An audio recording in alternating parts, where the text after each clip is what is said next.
Hello and welcome back to another episode of the Bible in 1 Year with the Preacher's Husband. Today we're talking about 1 Samuel chapter 28 through 31. We're also going to dabble a little bit into Psalm 18.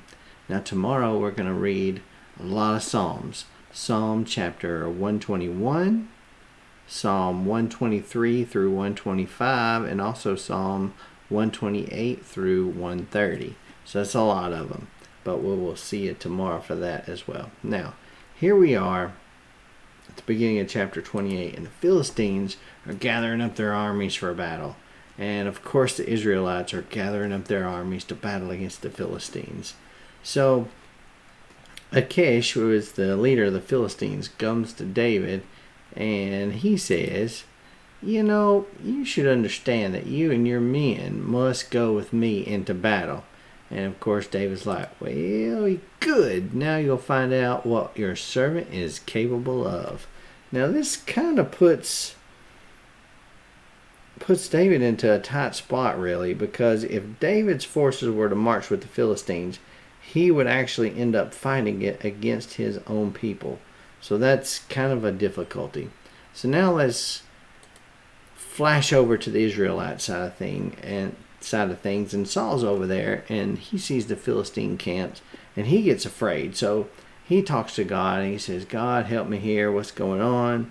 But the Lord didn't answer him. Saul said to his servants, go find me a woman who's a medium so I can go and consult with her. So they did. They bring him this medium, and Saul disguises himself so she wouldn't recognize him.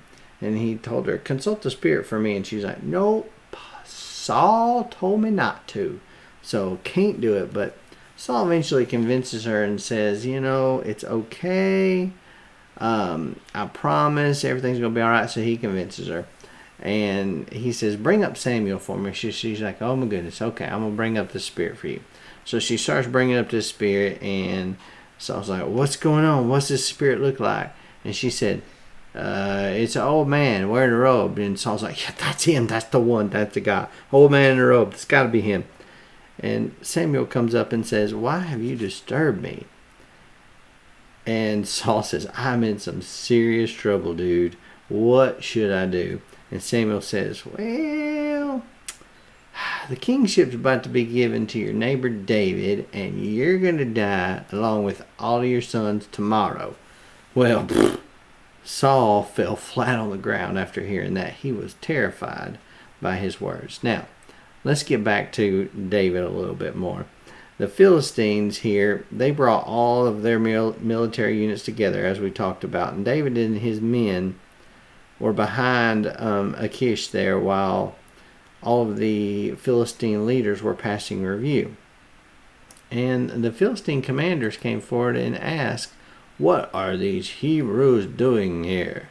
And of course the king's like, well, this is David. He's the servant of King Saul of Israel, but he's been with me for years, since the day he deserted them, and I found no fault with him. They were not interested in having that. They're like, no. They were enraged over it. As a matter of fact, they're like, he must not go down with us into battle, only to become our adversary during the battle. They were afraid he was going to turn on them in the middle of the battle. So they say, isn't this the David that they sing about? Saul has killed his thousands, but David his tens of thousands. Y'all remember that verse? Remember that little song that they sang? It's the third time they've mentioned it here at least. So Achish summoned David and he told him, you're an upright man, I find no fault with you, but the Philistine leaders do not approve of you, so you got to turn back and you got to go back home.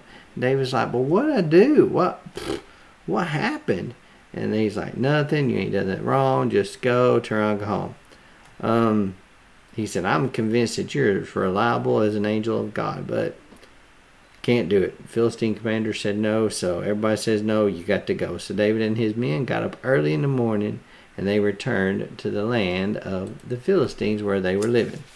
That brings us to chapter 30. Now, in chapter 30, David and his men arrived back in Ziklag on the third day. The Amalekites had raided the Negev and attacked and burned Ziklag where they had lived. They also kidnapped all the women and everyone from the youngest to the oldest. Now David and his men arrived. David and the troops wept loudly until they had no strength left to weep anymore. They were so sad about this. And David's 2 wives had also been kidnapped. Now David was in a very difficult position here because the troops talked about stoning him because they were so mad and bitter over the loss of their sons and daughters and everybody. But David found strength in the Lord his God. Now David asked the Lord, should I pursue these raiders? And of course, the Lord said, yep, go get them, big boy. So David did, and David's men on the way found this Egyptian. Now, this Egyptian, they gave him some food and some drink and stuff to refresh him. They asked him, like, who are you? What are you doing here? And he said, well, I'm an Egyptian. I'm a slave of the Amalekite men, the ones that basically raided your town and have all your people. And David's like, will you lead us there? And he's like, well, as long as you don't kill me, I will do that. So he led them to the Amalekites, and David slaughtered them. David recovered everything that had been taken, and also then some. He also rescued his 2 wives that day. That brings us to 31. The Philistines, well, they fought super hard against Israel, and the Israelite men fled from them, and they were all killed on Mount Gilboa. When the battle intensified against Saul, the archers found him and severely wounded him. Now Saul said to his armor bearer to draw your sword and run me through with it, or these uncircumcised men will come and run me through and torture me. But his armor bearer's like, I ain't doing it. I'm too scared. I'm not going to kill you. So what did Saul do? He fell on his own sword and killed himself. When the armor bearer saw that Saul was dead, he also fell on his own sword, and he died with him. So on that day, Saul died together with his 3 sons, his armor bearer, and all of his men, just like Samuel said he would. Wow. So the Philistines cut off Saul's head, and they hung his armor in the temple of the Ashtoreths, and hung his body on the wall of Bethshan. Now, when the residents of Jabesh Gilead had heard what had happened, all of their brave men set out, and they journeyed, and they went and retrieved the body of Saul and the bodies of his sons from the wall of Bethshan. When they arrived at Jabesh, they burned the bodies there. Afterward, they took their bones and buried them under the tamarisk tree, if you remember that. Now, retrieving the body of Saul, that was a pretty arduous task given the fact that the Philistines were right there in the town. So that had to be a super brave thing, and they probably did it under the cover of darkness. They probably did it at nighttime.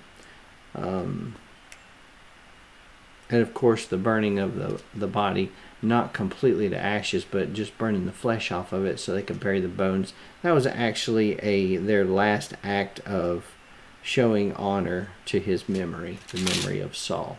And that brings us to our psalm today. Now, the psalm today, chapter 8, Psalm 18, is in the CSB a praise for deliverance. But in the King James Version, it is God the Sovereign Savior. 2 different titles for the same thing again. I found that very interesting, and there are some differences in the languages pretty consistently throughout here. The King James Version is more wordy, but it's more beautifully written, I will say, just in my personal opinion. But in the CSB here, a couple of verses stood out to me.